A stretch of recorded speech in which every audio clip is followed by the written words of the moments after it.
আমাদের জেলেরা সুন্দরবন থেকে তারা কাঁকড়া সংগ্রহ করে এসেছে। আপনারা যে এখানে দেখছেন আমাদের আলাউদ্দিন ভাই সে দোনের দড়িতে লবণ মাখাচ্ছে যেটা দিয়ে কাঁকড়া ধরে, এবং এখানে আলামিন ভাই রয়েছে, তিনি কাঁকড়া চিমটি দিয়ে কাঁকড়া ধরে টেপ দিয়ে কিন্তু কাঁকড়া সে বাঁধতেছে। তো হঠাৎ করে আপনার গোল পাতার ডালটি এখানে পড়ে গেছে, আমি হাত দিয়ে ঠিক করে দিচ্ছিলাম। পরে আপনারা দেখেন যে আলাউদ্দিন ভাই একটা কথা বলতেছিল। তো এখানে একটা কাঁকড়া দেখেন কীভাবে বাঁধে, সুন্দরবনে কাঁকড়া।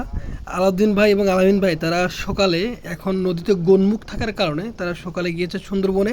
সুন্দরবনে যাওয়ার পরে তারা এই দোন দিয়ে, ছুনি দিয়ে নদী থেকে কাঁকড়া ধরছে। এবং সুন্দরবনে অনেক সময় সুন্দরবনের ভিতরে হেঁটে হেঁটে তারা মালের ভিতরে এই দড়িগুলো দেয় এবং এই কাঁকড়াগুলা ধরে। এই কাঁকড়া যে বাঁধতেছে, কাঁকড়া বাঁধতে কিন্তু রিস্ক।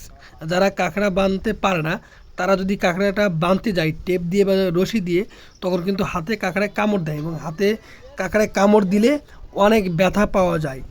তো আপনারা যে দেখছেন এখানে কিন্তু আমাদের জেলেরা এখান থেকে কাঁকড়া মেরে তারা জীবিকা নির্বাহ করে।